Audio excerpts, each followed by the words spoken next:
And since we have been doing a lot more, I myself have seen a big improvement on my live performance.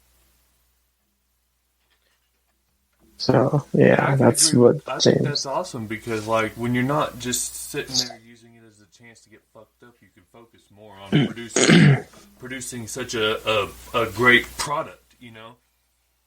Yeah, definitely.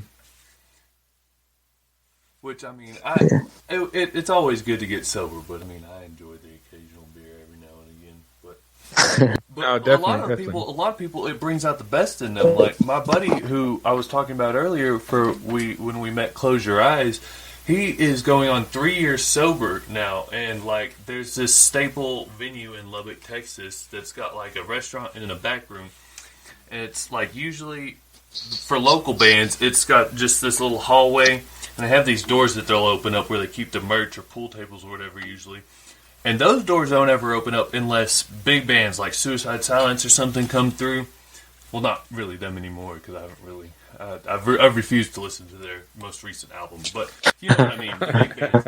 And on his 3-year sober show he played, they filled the house. They opened those doors for a local band, and that's amazing. And he's like, I would not have been able to do anything like this without being sober.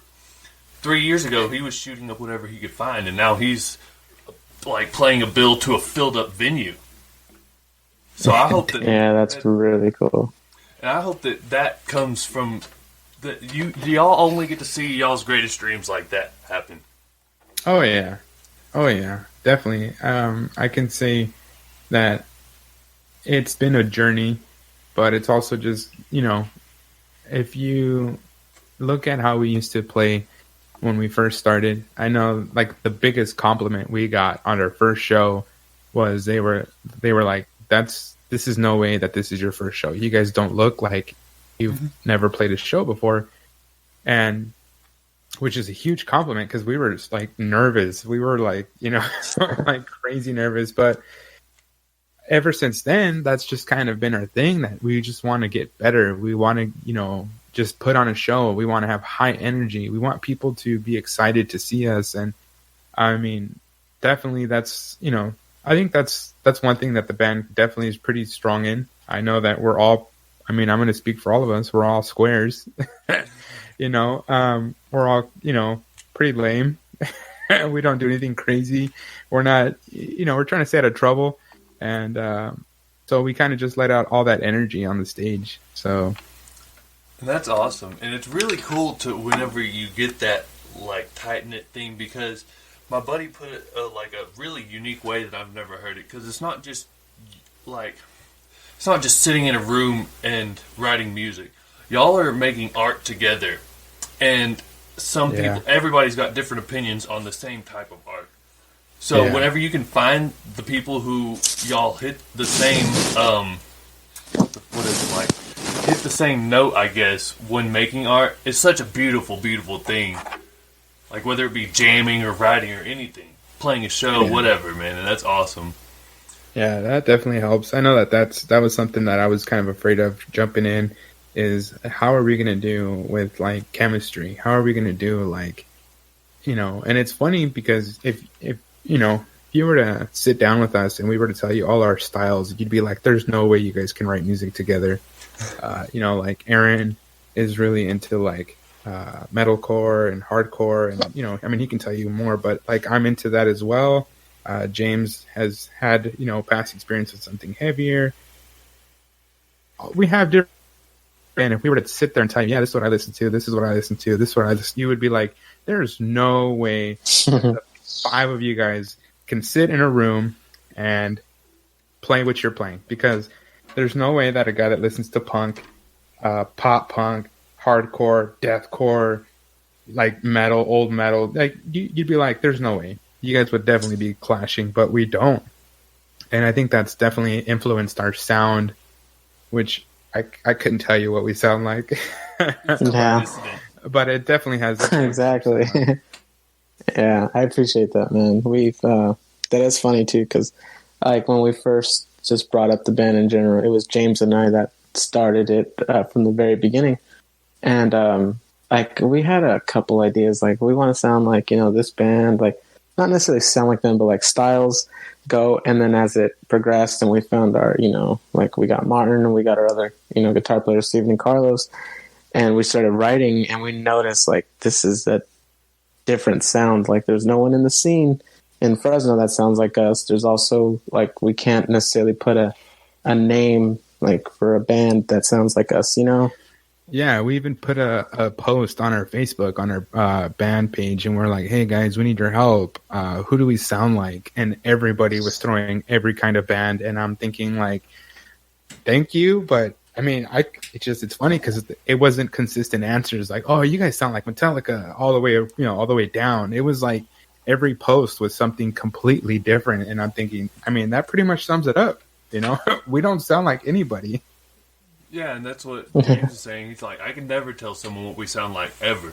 But that's what's beautiful about having all the different influences and then meeting up together and it working out.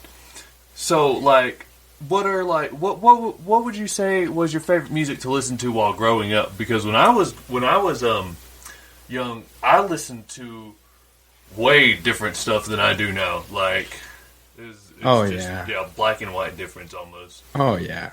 Definitely. I know. I mean, I grew up listening to like Nirvana, Blink-182, stuff like that. But what really called my name was punk music. Like I just was all about punk. And, it wasn't until later that I came into like hardcore, post-hardcore, melodic hardcore, metalcore but no, if I were to put a playlist of what I used to listen to, it would just be like, dude, that's no. And even a little bit of hip hop, and it's crazy, it's, yeah. James said Wu-Tang and he started stealing his sister's Misfits CD when he was 7. That's funny. Yeah, I had to sneak in my brother's room because my parents were very close-minded, Christian, Bible-thumping. Like, I wasn't allowed to read or watch Harry Potter or anything like that, so I'd have to wait till they go to sleep and go in my brother's room and watch him play Castlevania and listen to Metallica with them. Hey, Castlevania. Tight. Yeah. That's cool, though, man. That's funny.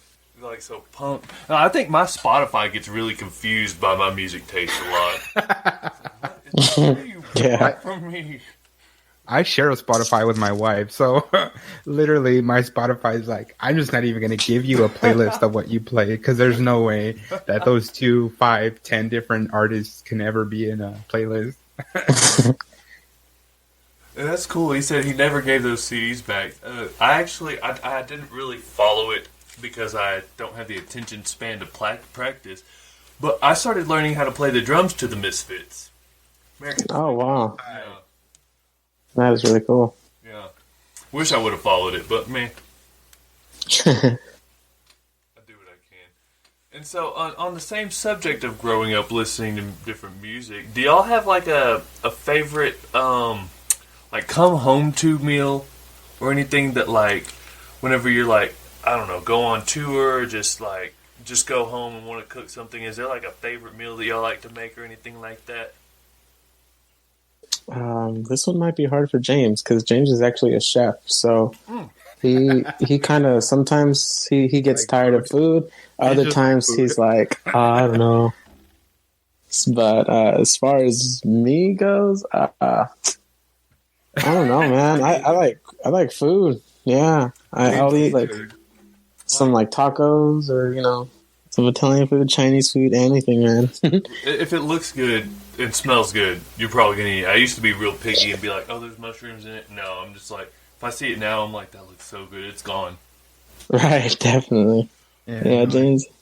I think for me, it'd be like tacos or like LA style hot dogs, like with the bacon wrapped, with the grilled onions. Like that's my oh my gosh, that sounds amazing. Yeah. Oh, it's delicious, man. We got tacos all over here, but we don't really get hot dogs like that. That sounds. Oh really no, good, man! You gotta try it. You gotta look it up. You gotta try it. It's something that's man. Like if you're out at this thing called Art Hop, which is basically like people displaying their art, downtown in different like businesses. If you're walking down Art Hop, you're looking for that cart. Well, at least I am. I'm like looking, like, where do I see steam coming out of the corner? Because I know they're grilling hot dogs with grilled onions, and I need that in my life. And he's funny because, like, I was a chef also. I actually got laid off during this quarantine. But I was going to quit because I found a real job, quote unquote, real job. But I've been cooking for 12 years, and I'm a really skinny dude. Like, people are like, "You're a chef. Why are you so skinny?" Well, I don't eat the food. I cook the food and serve it to people. Yeah. And yeah, people it's like James. So like, what do you cook at home? And I'm like, I don't cook at home. I get paid to cook. I cook for 12 hours a day. I don't want to do that. That's fun. I also in California. One thing I know we all enjoy is In-N-Out. I know for you guys, it's Whataburger. Yeah, it's Whataburger. But I mean, honestly, I've always thought Whataburger is really overrated. So I'm not like on this whole war that people in Texas seem to be like, oh, fuck In-N-Out, we gotta have Whataburger. Like, I would totally try it. I think there's like a secret menu to it or something like that. Like you have to know how to order. Yeah. Yeah, no, it's really. I mean, it's kind of more common now. Their menu is actually really simple. Their own menu is simple. They do have hidden menu things, which you just go and off menu. You say, "This is what I want. I want an animal style." But no, they have pretty simple menu. I think they only have like a few things on there, like cheeseburger, hamburger, double, and shake, fries, and that's pretty much it. I mean, it's super, super, super simple. Burgers and fries, that's it. That's awesome, that's it. James. Your dad's from Texas. Yeehaw to that. I love Texas. But I'm not one of those guys that's like, oh, if you're from Texas, you gotta if you move to Texas, you gotta move out of here. You know what I mean? I don't know.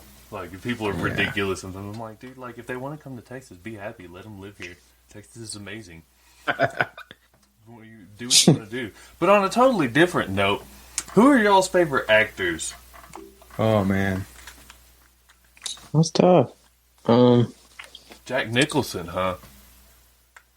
I was watching the, what is that movie called? One Flew Over the Cuckoo's Nest the other day. This one is his first movies. That's a really good one. Oh, wow. I'm a Bill Murray guy. Love Bill Murray. I'm a Bill Murray guy. And Johnny Depp. That's so cool with Johnny Depp. He's, I don't know if y'all been keeping up with him and Amber Heard thing. Like, he got his pinky cut off and, like, beat by her. Oh, yeah. Which people talk shit. They're like, oh, he got beat by his wife, whatever. Like, abuse is abuse. You know what I mean? Absolutely. Regardless of. And then she got with the dude Elon Musk. And I think that's his name, this rich scientist dude or whatever. But there's pictures of him with, like, bruises, and his arms are, like, fucked up and bleeding, and she's just got this, like, evil smirk on her face, like, where you know that she knows she's being a jerk and getting away with it. Yeah. But I recently I think it was today or yesterday, I think she is actually getting in trouble and going to be losing a lot of money from that. Hopefully, Johnny Depp's legal team will bring justice to that, because that's just bullshit. Yeah. But, what about you, Aaron? I would say probably Ryan Reynolds. The dude's hilarious. Deadpool. Yeah. There's a lot, man. I like Jonah Hill. Jonah Hill's food. Ryan Reynolds, I think there couldn't be another person to play Deadpool. No, definitely not. Yeah, it's like he is, yeah. Well, that's him. One of my favorite movies, Waiting. That movie is hilarious. Oh, man, yeah. It's so funny in that movie. Like, I don't think I've ever seen anything that I don't laugh with Ryan Reynolds in, honestly. Yeah. And Bill Murray, too. I was watching Van Wilder. Oh, I forget about that movie. Holy shit. That's got the dude from Harold and Kumar in it, too, I think. That's an old one, man. I gotta go check to see if that's on Netflix after this. Hey, you got time for it, man. Yeah, I know, man. I'm getting sick of it, man. I was gonna be starting this cool job of like solar panel technicianing, getting paid a lot of money, a lot of money, and at the house. Which is cool. I mean, you get to spend time with the family, you get to do stuff. I guess I'm like, dude, I've played all my games and watched all the shows I want to watch.